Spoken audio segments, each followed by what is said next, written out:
Hal ini boleh dilihat ketika mereka memerintahkan angkatan laut untuk menyerang O'Hara kerana para arkeologi O'Hara sudah tahu terlalu banyak. Bahkan seorang Gorosei sempat memerintahkan Spandine untuk menembak salah satu arkeologi O'Hara yang hendak menyebut nama sebenar Ancient Kingdom. Salah satu kekuatan mereka sebagai Gorosei adalah hak untuk mengaktifkan Buster Call.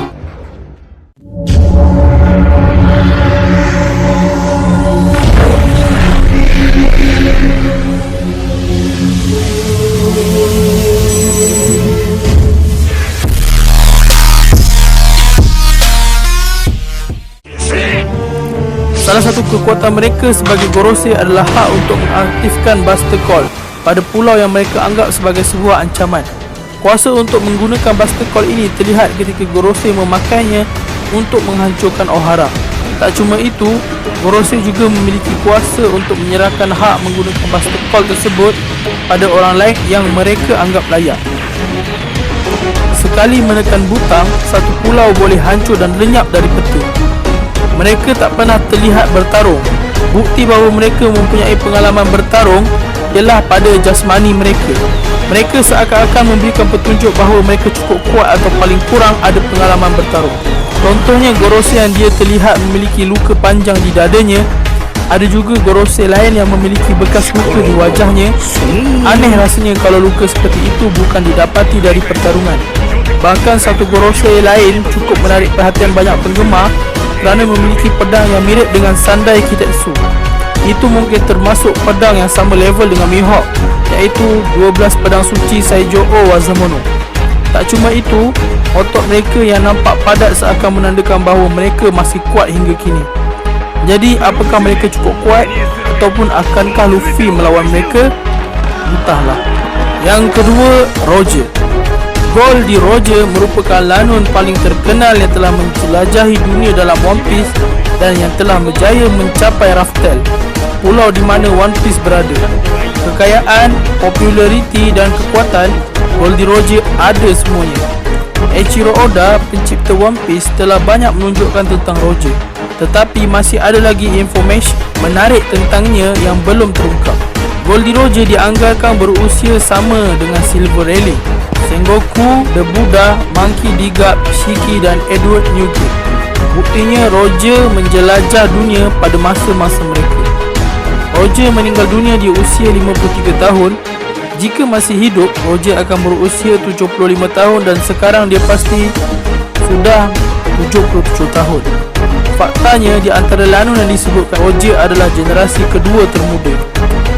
Satu-satunya yang lebih muda dari Roger adalah Whitebeard. Goldie Roger lahir pada 31 Disember. Dia memiliki peranan penting dalam kejadian pada masa hadapan, menggoncang dunia hanya dengan keberadaannya. Menariknya, anak Roger, Podcast DS juga lahir tak jauh dari tarikh lahirnya.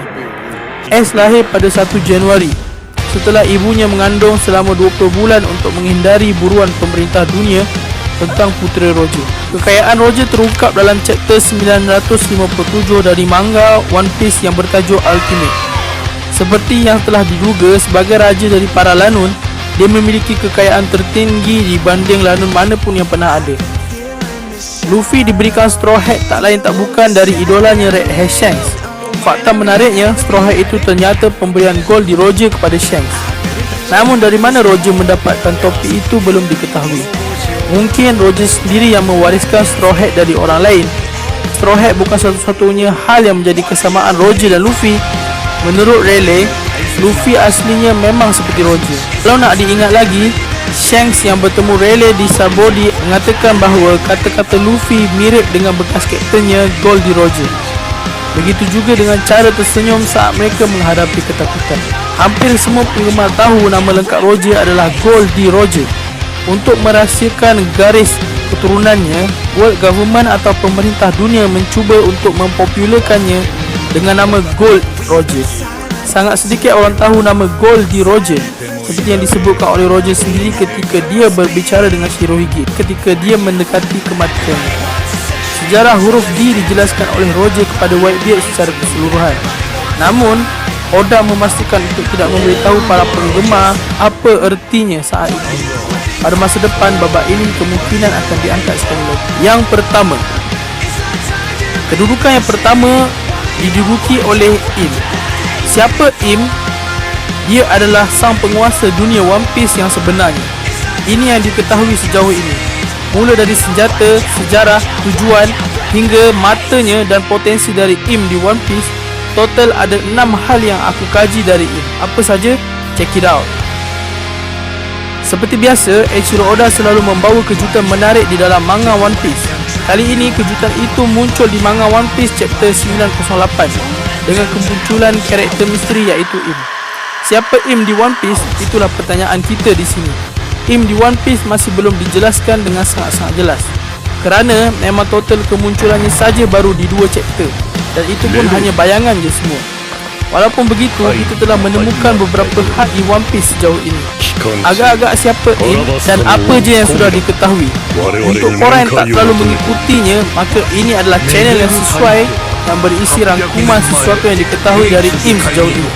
Baiklah, mari kita mulakan. Sebelum babak cerita Reverie, mesti kita semua berfikir bahawa Gorosei adalah pemimpin dunia di One Piece. Ternyata kita semua salah. Gorosei ternyata tetap hanya budak suruhan saja, kerana di atasnya masih ada lagi iaitu Im itu sendiri. Im diperlihatkan sebagai pemimpin tertinggi dan otak di sebalik segala kekacauan yang ada di dunia. Yang dulu kita fikir Gorosei lah yang bertanggungjawab atas idea-idea gila tersebut. Ini terungkap kerana Gorosei bertanya apa yang harus mereka lakukan berikutnya kepada Im. Selain itu, Im juga menjadi satu-satunya orang yang boleh menduduki tahta kosong yang ada di Mary Joyce, yang mana Celestial Dragon dan bangsawan saja tidak diperbolehkan duduk di sana. Ternyata Im bukanlah nama random yang dipilih oleh Eiichiro Oda. Im adalah nama karakter terkenal yang berasal dari mitologi Nordik. Im juga dikenali sebagai Ymr dalam mitologi Nordik. Dia adalah seorang raksasa Jotun dan putera dari Vafthrûdnir. Vafthrûdnir adalah seorang Jotun yang sangat bijaksana dan pernah menggantikan Odin. Jika melihat referensinya, kemungkinan Im adalah putera dari seorang karakter di One Piece yang sangat bersejarah dan dahulunya pernah memimpin dunia dengan sangat baik. Lalu, apa tujuan Im di One Piece? Tentu saja, Im juga memiliki sebuah tujuan. Sejauh ini diketahui bahawa yang menentukan penghapusan, iaitu pembantaian dan pembunuhan pada satu kaum atau tokoh tertentu, ternyata berasal dari kepala Im itu sendiri. Berdasarkan perkataan Gorosei di chapter 908, kemungkinan besar Im tidak memilih targetnya secara random, melainkan mereka yang berpotensi mengganggu keseimbangan dunia sahaja. Contohnya seperti pembantaian Ohara, yang mana nyawa daripada arkeologi Ohara wajib menghilang kerana mereka mampu membaca poneglyph dan berpotensi mengetahui tentang Void Century. Di chapter 908, ternyata Im tidak hanya membawa poster buruan Luffy sahaja, melainkan dia juga membawa Blackbeard, Shirahoshi dan juga Vivi. Bezanya, selain daripada Vivi, poster yang selainnya itu semuanya dikoyak oleh Im. Kemungkinan target selanjutnya adalah Luffy, Blackbeard dan Shirahoshi. Luffy dan Blackbeard mungkin kerana mereka adalah keluarga D dan menjadi musuh kepada pemerintahan dunia. Selain itu, mungkin keduanya ditakuti membawa kekacauan yang tidak diketahui untuk dunia di masa depan. Shirahoshi pula adalah ancient weapon. Mungkin dia lebih ingin menyimpan ancient weapon untuk dirinya sendiri. Untuk Vivi, mungkin ada hubungannya dengan keluarga Nefertari yang dibahas oleh Gorosei dan juga hubungannya dengan Celestial Dragon. Dengan tekanan yang sangat kuat seperti ini, Im berpotensi menjadi musuh terakhir Luffy yang sebenarnya, dan bukan pula Blackbeard ataupun Akainu. Bahkan, aku terfikir bahawa Luffy berpotensi bekerjasama dengan Blackbeard ketika melawan Im nantinya, kerana mereka memiliki musuh yang sama. Okey guys, sampai sini je lah pembahasan aku untuk kali ni. Jangan lupa untuk korang semua subscribe. Aku memang nak letakkan nama-nama lain yang hebat-hebat seperti Fujitora, Green Bull dan banyak lagi lah. Shiki pun aku nak letak. Cuma yelah, ini adalah pendapat aku 20 karakter terkuat di One Piece, dan pendapat aku selain daripada 20 orang ni tidak termasuk lah. Jadi mengikut pendapat korang, korang boleh komen kat section komen di bawah. Dan jangan lupa guys, support aku. Aku baru buat channel, so korang untuk bantu channel ni berkembang, jangan lupalah subscribe, jangan lupa like juga, dan jangan lupa share ya guys. See you in the next video guys. Bye.